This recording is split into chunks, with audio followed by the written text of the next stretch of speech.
Kok sekarang pada ngomong dagang aja semuanya. Transaksi Wanipiro, berapa satu kursi, tiketnya berapa. Pilkada menjadi tempat pemungutan uang secara masif oleh partai politik.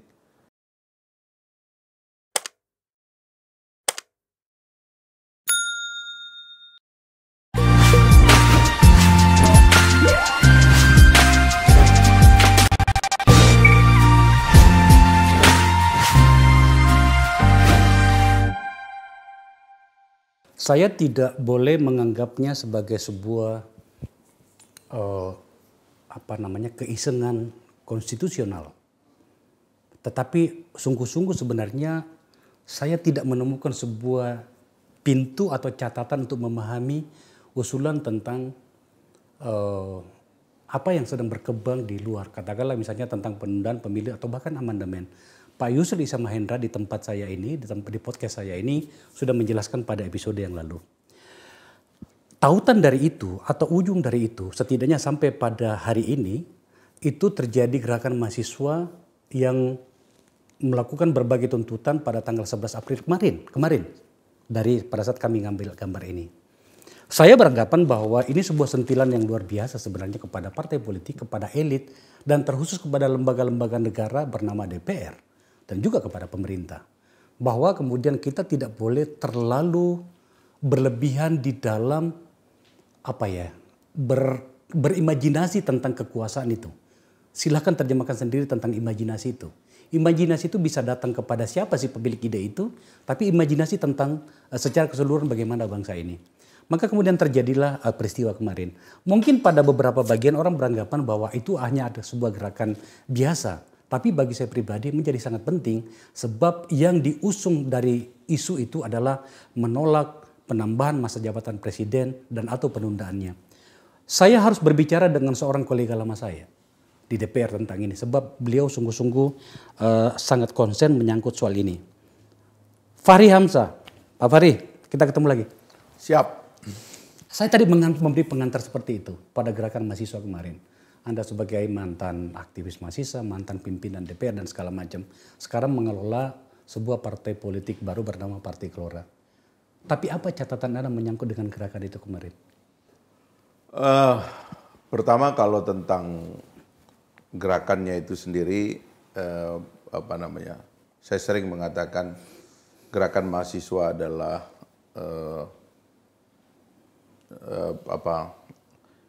lonceng peringatan dari zaman, dari rakyat ya. Karena mereka selalu hadir pada saat yang lain sudah tidak sanggup mengatakannya gitu. Seperti dulu kita sebagai angkatan 98 kan tidak ada yang berani untuk mengatakan Pak Harto ini sudah terlalu lama ini, ya kan? Ya semua orang menjadi EU pakeu. Saya ingat di awal aja saya aksi, itu banyak orang yang ditekan untuk suruh saya berhenti begitu. Pada masa itu ya ketika konsolidasi rezim otoriter itu kuat sekali. Tapi toh akhirnya yang muncul adalah mahasiswa. Nah saya kira juga begitu, setiap zaman ketika elit mulai membisu dan lidahnya keluh untuk mengatakan yang benar, itu selalu mahasiswa tampil. Nah ini kalau dari sisi mahasiswa, karena itu mahasiswa nggak bisa disalahkan, sebab dia hanya datang untuk sementara dan habis itu pergi lagi kan. Politik kembali dikelola oleh para elit. Nah, tapi tentang kenapa itu terjadi, ini mungkin yang banyak tadi menjadi concern dari Bang Akbar. Ya, saya kira ada soal kultural yang saya suka ulang-ulang ya dalam sejarah kita. Kita jangan lupa, kita ini punya penyakit feodal, gitu, yang agak akut, gitu. Jadi saya sering mengidentifikasi kalau saya mengurut 3 penyakit utama bangsa kita ini, 1 feodal, itu akar dari banyak penyakit.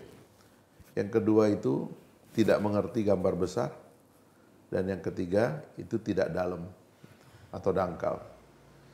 Nah feodal ini yang agak berkarat di dalam kultur kita, sehingga siapapun yang berkuasa itu biasanya kita akan tidak mampu berterus terang kepadanya.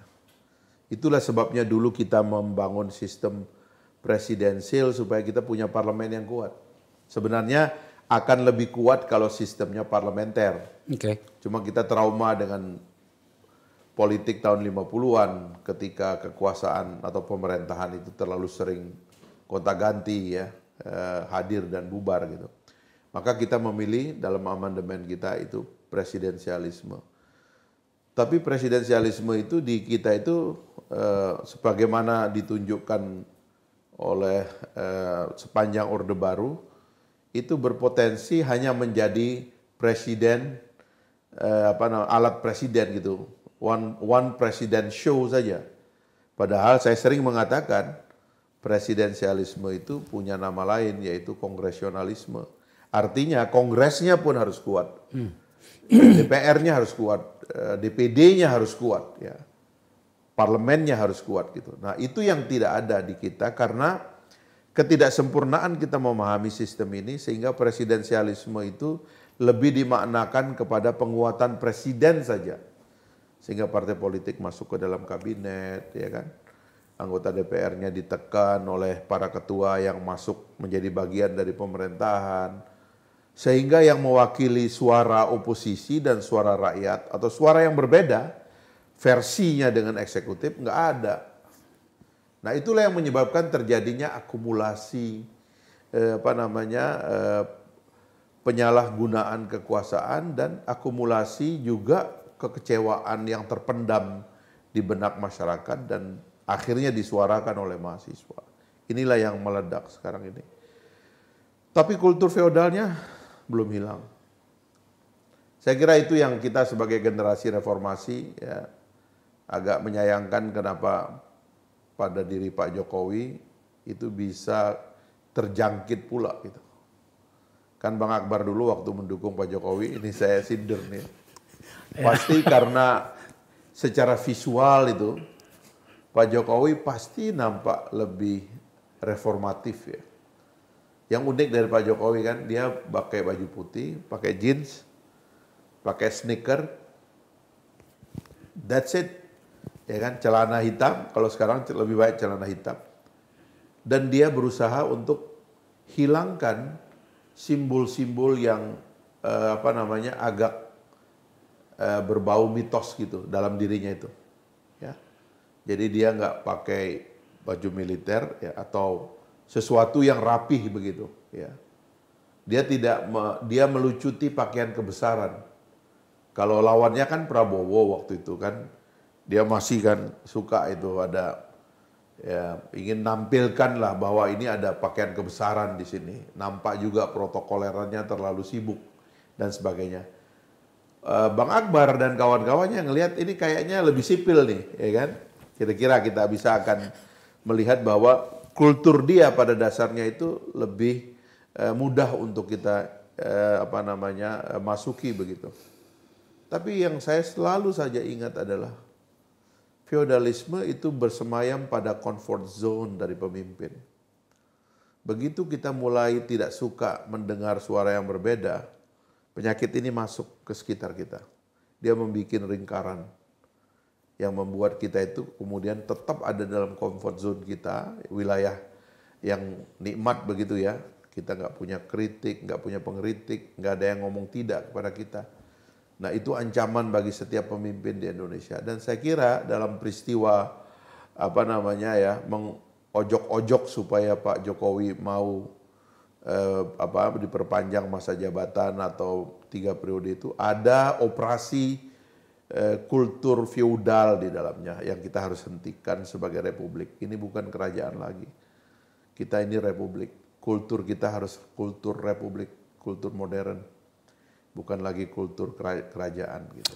Pak Fahri, karena ini kan seperti selalu bahasa saya kepada para penonton saya di sini, saya harus berada pada posisi sebagai publik yang sedang bertanya. Yeah. Tentu saja permainan elit ini sedikit saya pahami. Yeah. Tetapi saya harus mewakili banyak pihak. Salah satu pertanyaan kebingungan warga itu seperti ini. Apakah bisa dipahami seorang presiden mengatakan bahwa saya tidak menginginkan jabatan 3 periode. Saya tidak menginginkan penundaan. Saya adalah abdi dari konstitusi. Tapi pada saat yang bersamaan ada pembantu utamanya yang meneriakannya, melakukan berbagai cara. Kemarin bahkan di acara saya ini saya sudah hampir menuding, sebenarnya hampir menuding bagaimana kepala desa itu dimobilisasi untuk itu. Bagaimana kita harus bersikap dengan seperti itu? Bagaimana kita harus memahami itu? Ya. Kalau saya sederhana, Bang Faisal, ini kembali kepada penyakit-penyakit kita yang ingin kita obati dengan demokrasi. Kan ceritanya ini kan, waktu kita reformasi 98, meminta agar sistem kita ini memakai demokrasi. Demokrasi itu kan artinya kultur negara modern, terbuka, rasional, accountable, ya. Bahkan kita menyebutkannya itu negara hukum yang demokratis dan berbasis kepada hukum. Hukum itu artinya apa? Hukum itu artinya rasional terukur. Ya. Lex serta, lex stricta, lex scripta kalau kata orang hukum itu. Jadi semuanya itu tertulis, jelas, tidak ambigu begitu. Nah itu kultur kita. Tapi faktanya politik kita ini lebih dari 70% itu dioperate di belakang layar. Gitu. Dan itulah sebabnya kita ini punya kultur tidak terus terang. Gitu. Itu yang saya capek sebenarnya dalam politik itu. Karena harus tidak berterus terang itu. Ya tapi jangan begitulah, itu kan tidak enak didengar, bagaimana. Urusan-urusan publik pun kita harus tutup. Nah kira-kira operasi yang Bang Akbar tadi katakan itu bukan operasi di depan layar. Kalau operasi di depan layar itu saya pernah usulkan kepada Bapak Presiden waktu saya sampaikan ke Anda ini ya.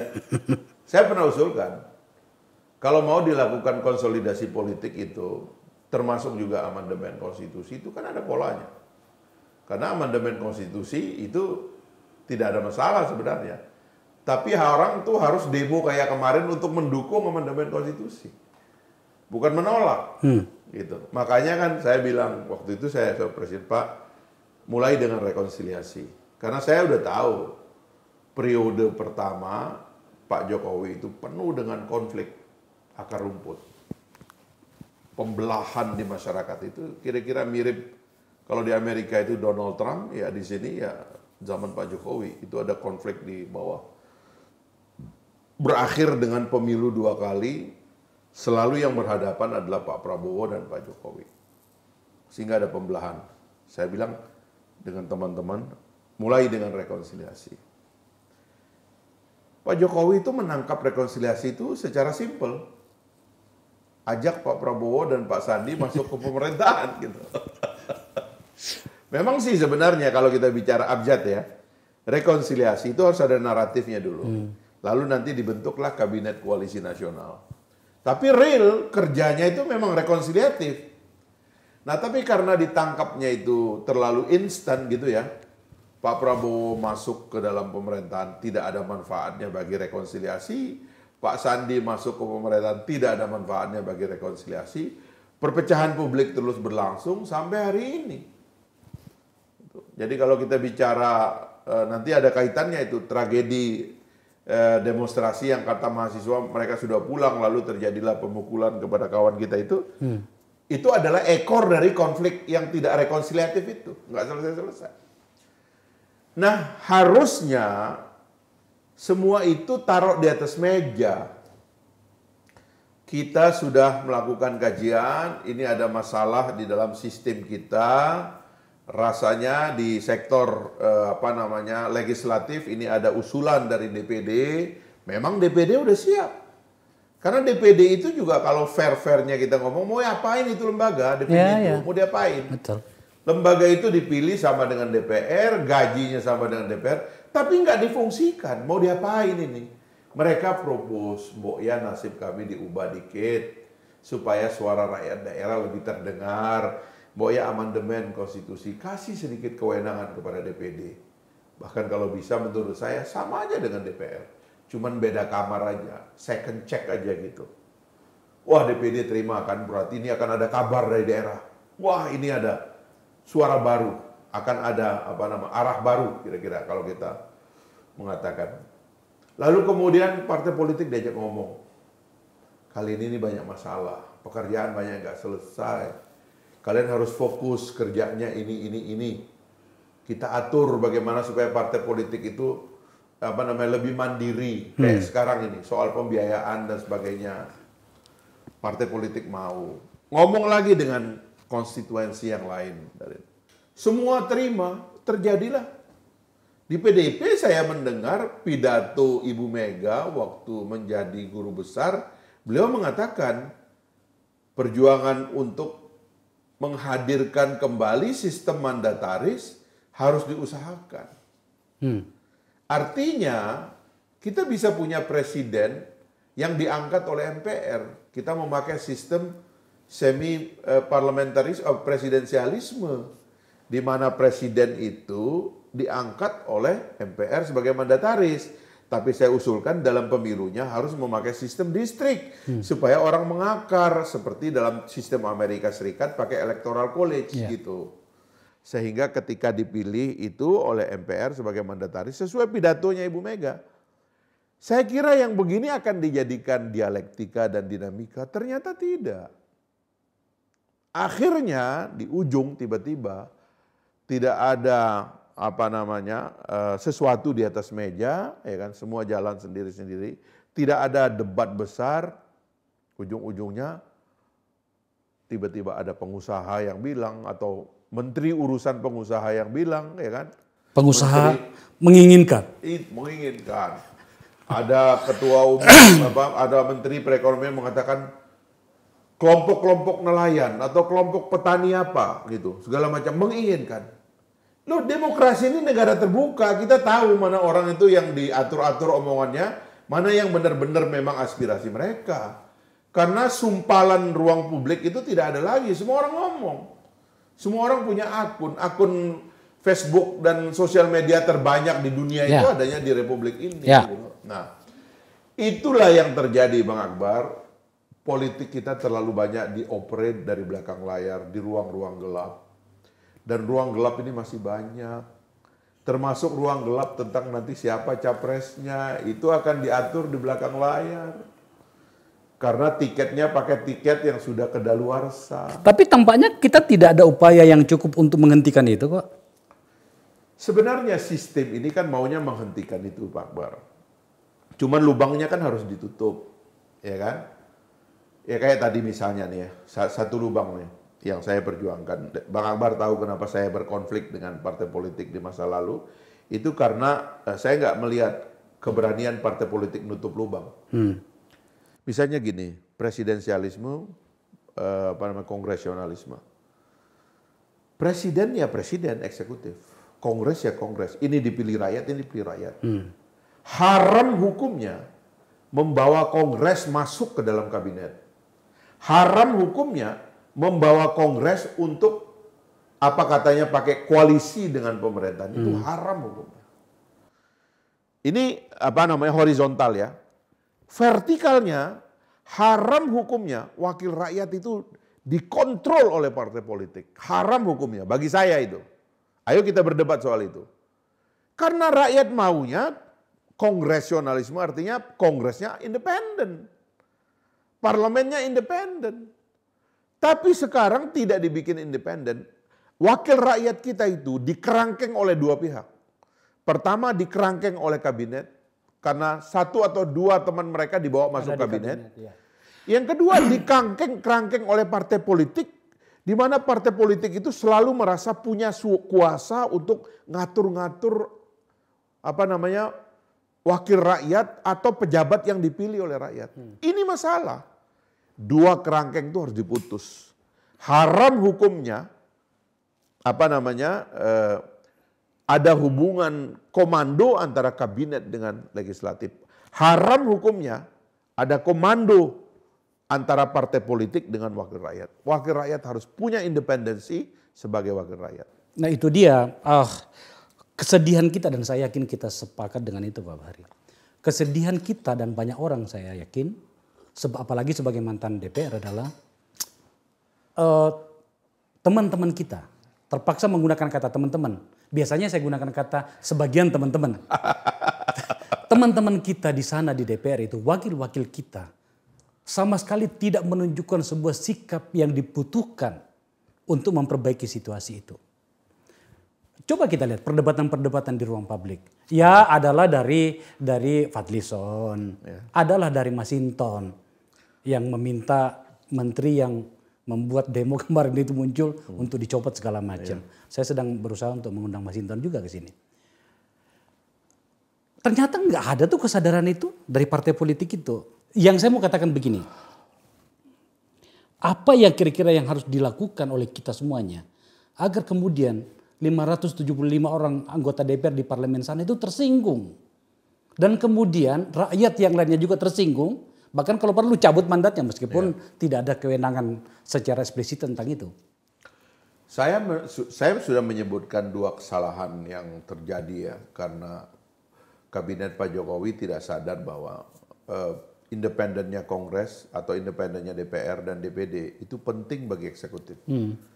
Dan juga kita harus menyadarkan partai politik enough is enough, cukup sudah ya. Menganggap wakil rakyat itu sebagai tentakel kekuasaan partai politik di luar, tidak bisa lagi.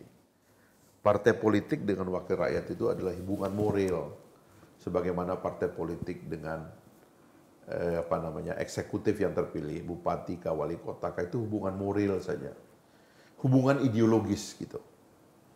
Tidak boleh lagi mereka dianggap sebagai perkakasnya partai politik. Karena itu adalah sistem totaliter, itu ada dalam sistem komunis, itu ada dalam sistem single party. Nah, dalam demokrasi, partai politik itu adalah event organizer bagi lahirnya orang-orang baik. Dan kemudian membangun dialektika, karena dia adalah anggota partai secara ideologis, agar dia tetap pada idealismenya. Kalau dia melakukan pelanggaran, yang melakukan tuntutan pada pelanggaran dia adalah tempat dia bekerja. Di DPR sudah ada Mahkamah Kehormatan. Bahkan sebenarnya Mahkamah Kehormatan itu kita buat untuk memproteksi anggota dewan supaya bebas sebagai anggota dewan.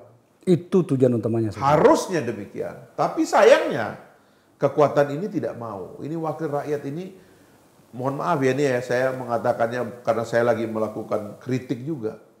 Partai politik itu seperti beternak politisi yang telur-telur emasnya ditunggu untuk membiayai elit dan partai politik. Kan jelek sekali itu sebenarnya gitu. Ini harus kita akhiri. Tidak bisa tidak, kita harus melakukan reformasi besar-besaran. Kalau tidak kayak gini jadinya, nggak ada dialognya di DPR tuh. Di DPR, DPD itu orang nggak sadar bahwa dia itu sebenarnya nggak bisa disentuh hukum. Orang nggak sadar bahwa mulutnya itu, kata-katanya itu nggak bisa dipidana. Dia nggak bisa masuk penjara gara-gara mengatakan kebenaran. Dia punya sistem proteksi tinggi dan kita buat itu di Mahkamah Kehormatan. Kalau dia melakukan pelanggaran, dipecat dulu dia sebagai anggota dewan sehingga dia menjadi warga negara biasa, barulah dia boleh dituntut secara hukum. Tapi selama dia menjadi anggota dewan, jangan dia dituntut hukum. Seperti presiden juga demikian. Kan dia harus dilucut dulu jabatan presidennya baru boleh dituntut. Kita udah bikin itu, anggota dewan nggak sadar juga tentang peran ini. Kenapa? Takut yang akan datang nggak dicalonkan lagi. Saya yakin itu penyebabnya. Lah, kita kan tidak bisa terus-menerus mengeluhkan ini, Pak Fahri. Ya. Maka harus ada langkah yang terbaik untuk itu. Saya membayangkan barangkali karena Anda kan sedang mengelola sebuah partai politik. Tidak apa-apa Pak Fahri, Anda boleh berkampanye di sini. Apa yang sedang Anda siapkan di partai Anda menyangkut hal ini. Agar kemudian setidaknya saya, sahabatmu, mengatakan, Anda tidak akan, ternyata Anda juga melanjutkan penyakit ini. Kira-kira seperti itu. Ya. Ada 3 hal lah yang saya ingin katakan gitu. Nanti yang urusan internal ini. Sebenarnya ya, setelah ada kesadaran dari Pak Jokowi mungkin ya, dengan beberapa intelektual di sekitarnya, bahwa politik di belakang layar ini nggak boleh diteruskan lagi. Pak Jokowi harus berjuang sekarang untuk berakhir secara baik ya, menjaga namanya dan nama keluarganya dan juga anak keturunannya. Bisa nggak kita propose sesuatu yang baru? yuk kita lakukan reformasi politik besar-besaran. Sebab ini semua udah busuk. Ini semua udah kacau ini. Orang nggak tahu apa ini politik uang di mana-mana.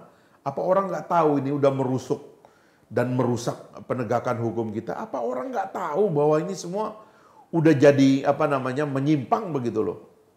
Nah, kalau ada masih peluang gitu loh, kita ajak.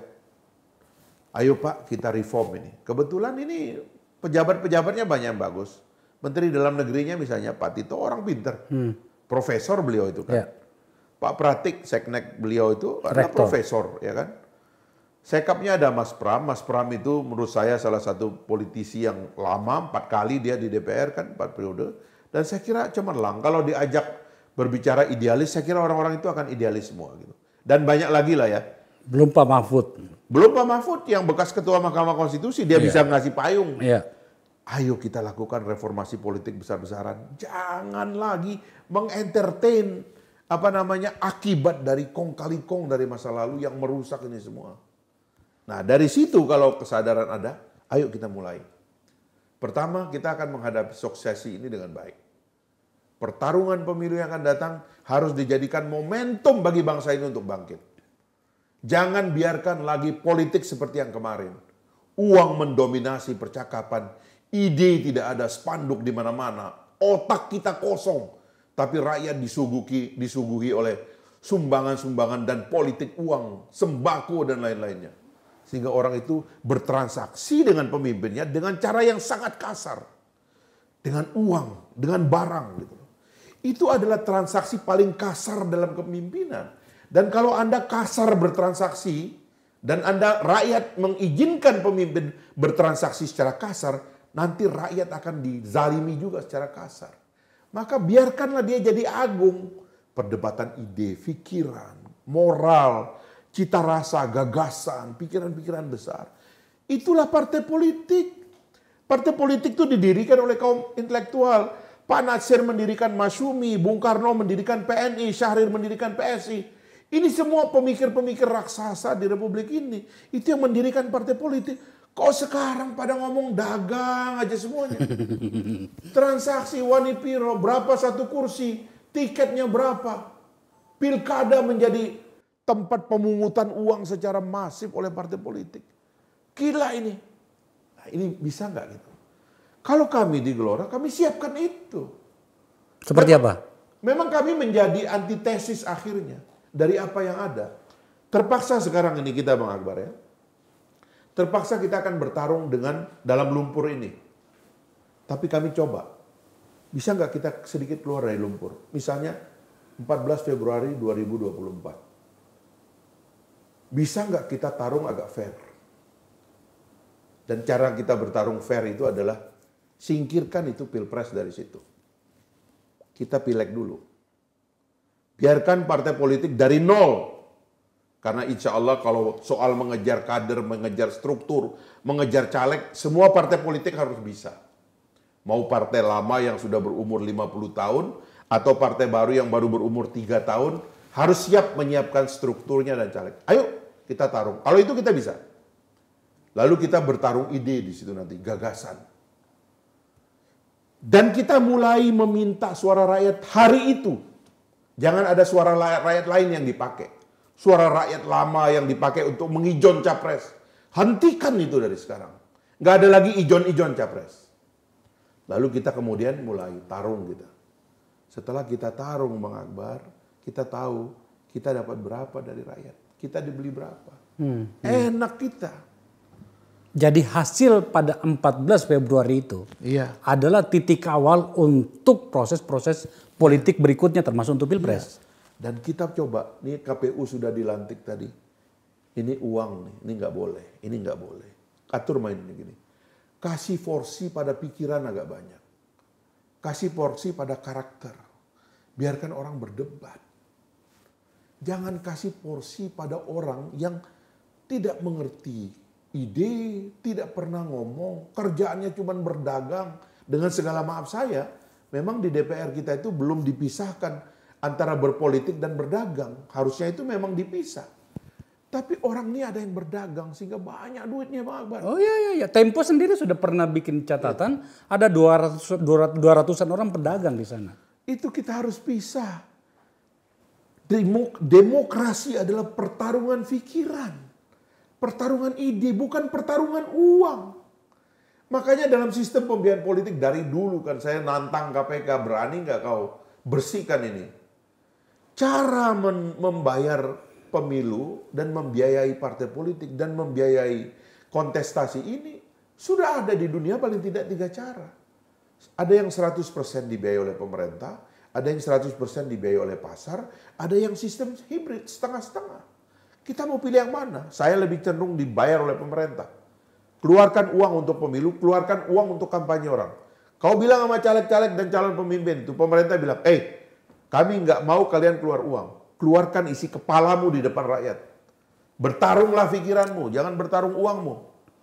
Nah ini yang harusnya disodorkan supaya nanti yang memimpin pikiran. Saya dengar ide ini, gagasan ini sudah diajukan ke Mahkamah Konstitusi.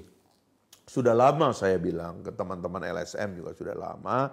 Tapi selalu ada kebingungan ketika mau mengeluarkan biaya diprotes sama orang. Kok partai politik dikasih biaya? Ini bukan membiayai partai politik, ini membiayai gagasan dari munculnya calon-calon pemimpin supaya dia nggak pakai uang pribadi. Sebab kalau Bang Akbar kan tahu kita kalau dalam menjelang pemilu nanti jual mobil, jual tanah, jual rumah kan, ya kan nanti kalau udah terpilih, kalau nggak terpilih tetangganya bilang kasihan dia itu habis duitnya katanya. Ada juga yang jadi gila kan Bang Akbar. Iya. Tapi kalau dia terpilih, apa kata tetangga? Syukurlah dia bisa kembali modal. Kembali modal itu apa? Ngumpulin uang dengan cara yang nggak benar. Nah, ini mesti dibersihkan. Sambil meringis kesakitan mendengarkan cerita tentang ini, saya ingin balik ke pemerintah, khususnya bagaimana posisi pemerintahan Jokowi hari ini. Agak menarik bagi saya untuk melihat bagaimana partai pengusung utamanya bernama PDIP itu berseberangan sepenuhnya dengan pemerintahan dia. Kita bicara tentang pemerintahannya. Pak Jokowi memang mengatakan saya tidak setuju penundaan atau penambahan masa jabatan. Tetapi seperti yang saya katakan pada pembukaan tadi, orang-orang di sekitarnya dan itu adalah menteri utamanya. Kita sudah dengar sendiri kan bagaimana Pak Luhut menggaungkan itu. Ya. Pak Bahlil. Ya kan, bahkan beberapa menteri yang lainnya meskipun dengan cara malu-malu. Itu menggaungkan itu. Tetapi PDIP partai pengusungnya itu sama sekali menolak secara kelembagaan. Itu bagaimana kita memaknainya? Apakah kita bisa katakan bahwa PDIP resmi meninggalkan pemerintahan Jokowi atau gimana? Karena masalahnya gini Pak Fahri, ini isu yang sangat sensitif. Saya harus memberikan apresiasi kepada PDIP dalam hal ini Bu Mega yang begitu konsisten menyangkut dengan konstitusi yang konstitusional seperti ini. Mereka berpisah, mereka berbeda sekali. Bisakah disimpulkan seperti itu? Kalau saya justru mau ngajak Pak Jokowi naik duduk lebih tinggi dan dia sekarang jadi pembina partai politik yang akan mendesain reformasi politik besar-besaran. Karena dia bisa saya bilang juga jadi korban dari anomali ini. Bagaimana kita bisa membela Pak Jokowi sementara Pak Jokowi dari awal disebut petugas partai. Yang pada kenyataannya nggak mungkin sebenarnya dia menjadi petugas partai karena konsep petugas partai tidak ada dalam tradisi demokrasi. Petugas partai itu ada dalam tradisi negara otoriter, gitu. Dalam demokrasi partai politik bertransaksi ide dengan seorang calon pejabat publik dan seorang pejabat publik yang sudah terpilih. Dia membawa ide-ide dari partai itu yang bisa ditagih secara publik diperdebatkan. Nah, jadilah beliau seolah-olah kader partai yang kalau saya lihat pada kenyataannya itu tadi yang saya bilang yang menjadi akar dari perpecahan sekarang ini. Pak Jokowi lebih banyak merasa terbantu oleh pengusaha daripada partai politiknya sendiri. Nah, inilah yang menyebabkan kemudian partainya merasa ya, kalau kita secara frontal ya, karena kita kan tahu di partai mana banyak pengusaha. Ya. Dan pemimpin partai mana berasal dari alumni partai mana gitu. Itu musuh bebuyutannya PDIP. Jadi PDIP juga sensi juga ngelihat kok kader kita ini kan tiba-tiba ke sebelah sana lebih banyak. Karena bekerja dengan pengusaha tadi. Lalu ya dilihat oleh orang, ya bukan kita yang ngomong ya, tapi dilihat oleh orang agak secara kasar itu memotongnya sekarang ini gitu. Tapi itu adalah konsekuensi dari masa lalu. Tidak ada yang tiba hari ini tanpa penjelasan dari masa lalu. Ini semua adalah akibat dari kita nggak mengatur sistemnya secara baik. Termasuk juga mengatur soal koalisi dan sebagainya. Seolah-olah dalam presidensialisme ada koalisi. Begitu Pak Jokowi jadi presiden, PDIP nggak bisa merasa itu adalah presidennya. Karena ada partai lain yang merasa di partainya itu lebih lebih dekat dengan Pak Jokowi.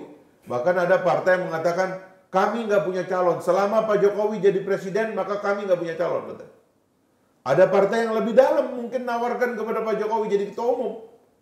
Ada partai yang terus bagaimana nasib PDIP sebagai partai asal? Itu adalah broken system.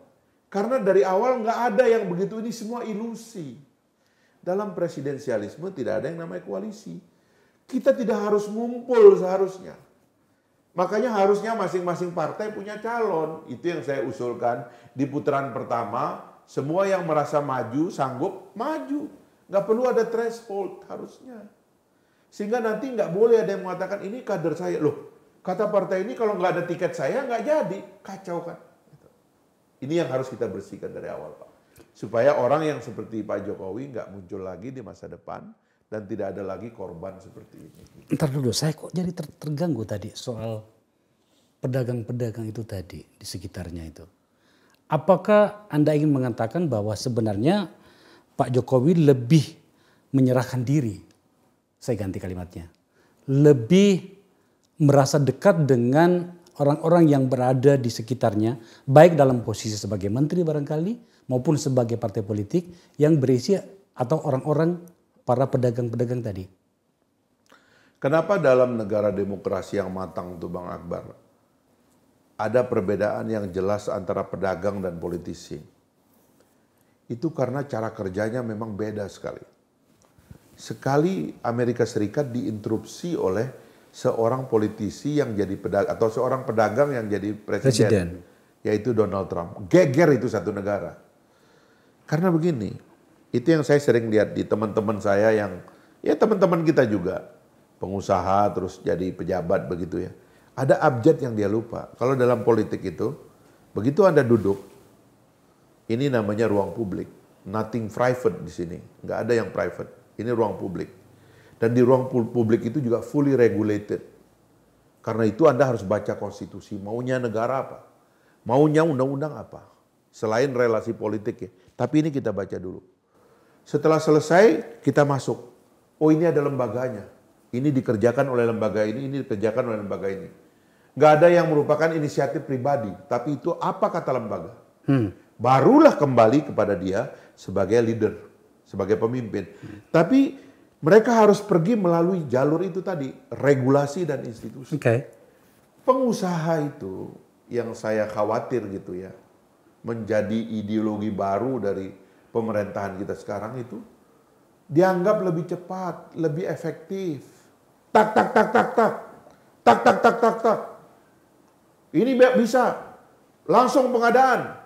Langsung bayar. Oh itu gampang nanti, aturannya kita rubah. Berapa orang yang nggak setuju di DPR? Lobby. Berapa perlunya anggarannya? Kasih. Loh itu nggak boleh. Karena ini nabrak banyak hal gitu. Inilah yang dikeluhkan orang tentang Omnibus Law. Mau menjadikan negara kita sebagai negara berdagang. Yang sejak melahirkan undang-undang itu dulu, sudah banyak cederanya dianggapnya itu lobby-lobbynya terlalu kuat. Sehingga anggota Dewan nggak sempat berdebat soal itu. Tiba-tiba jadi barang itu.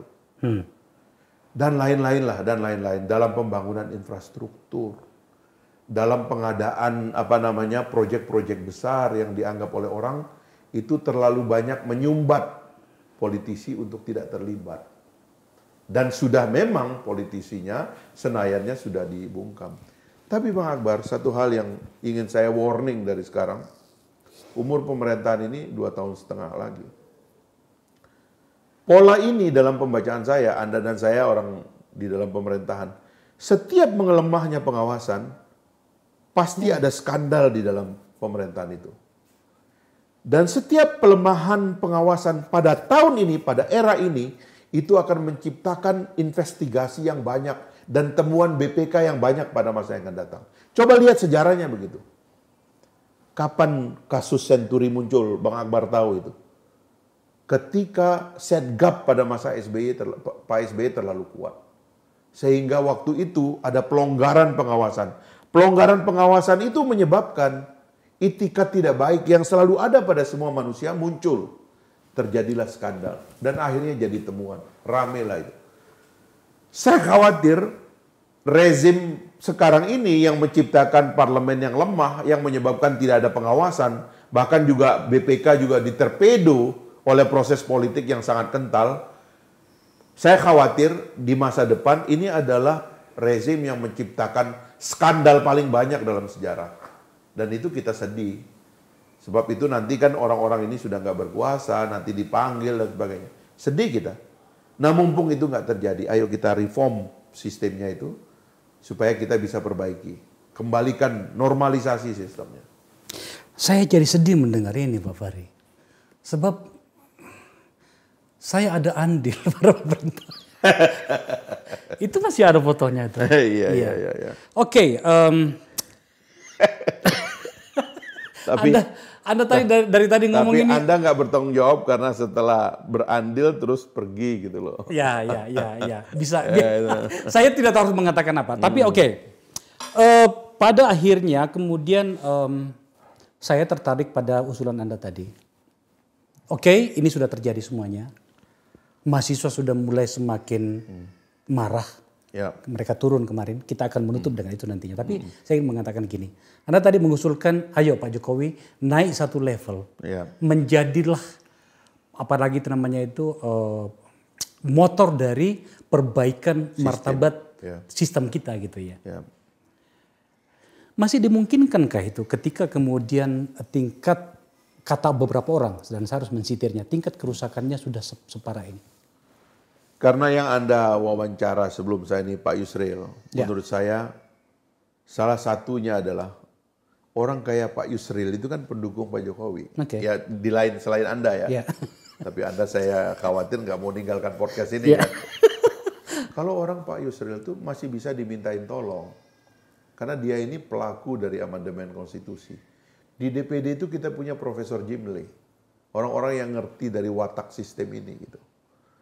Orang itu yang harusnya diajak ngomong untuk memperbaiki keadaan ini. Sebab ini udah kacau. Bagaimana cara kita kembalikan ini? Sistem demokrasi itu sistem yang basisnya pengetahuan. Kita nggak bisa ganti dia dengan yang kita sebut efektif berbasis efisiensi, berbasis anggaran, berbasis biaya. No, semuanya itu harus basisnya pikiran. Nah, mari kita perbaiki itu. Ya kan, orang-orangnya masih banyak. Mudah-mudahan kita ya dalam kepemimpinannya Pak Jokowi, mudah-mudahan ini ya kita kan tahu juga ini ada masalah lain kan, harga minyak goreng, komoditas, bahan pangan dan sebagainya yang belum tentu kita bisa hadapi. Tapi boleh jadi Pak Jokowi memimpin juga untuk perbaikan sistem di 2024. Supaya beliau mewariskan sistem yang tidak rusak pasca pemilu. Kalau tidak, Bang Akbar ini bisa kacau.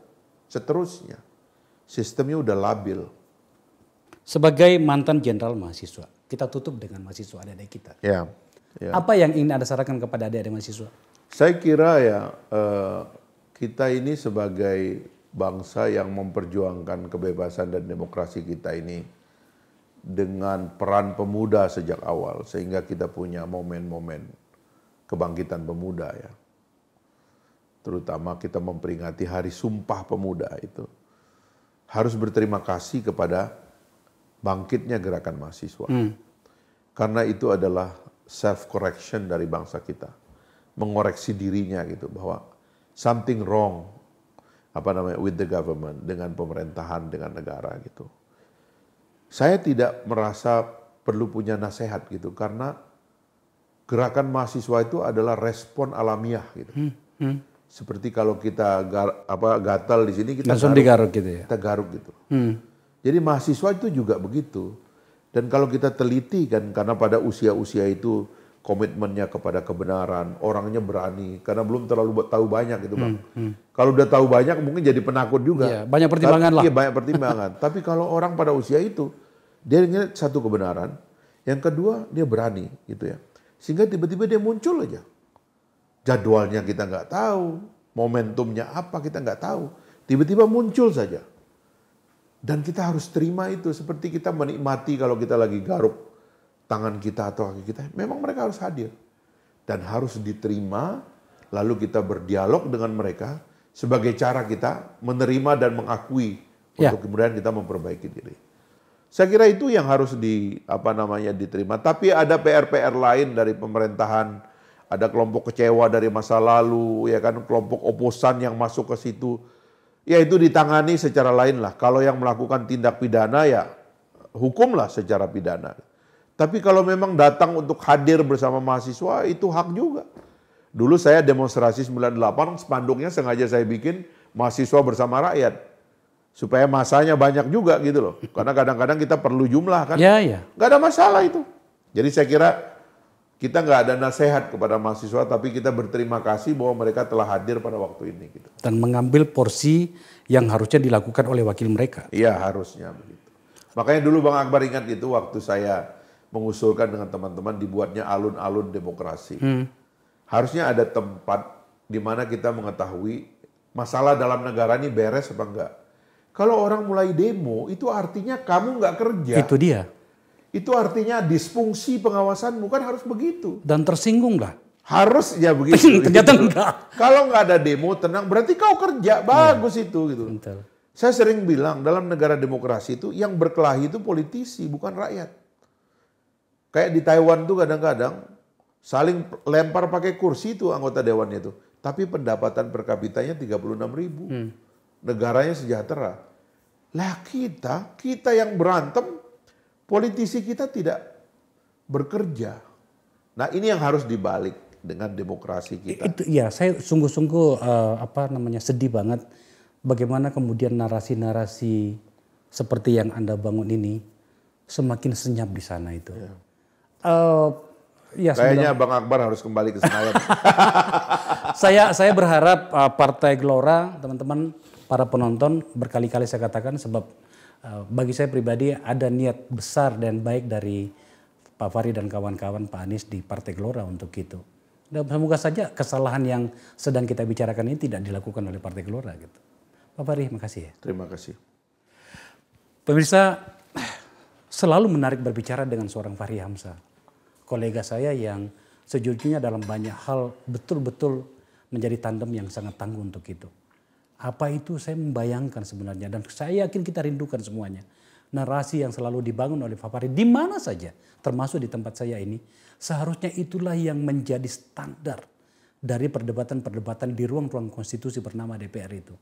Lagi-lagi saya bicara tentang DPR. Sebab mahasiswa turun karena tidak ada suara di sana.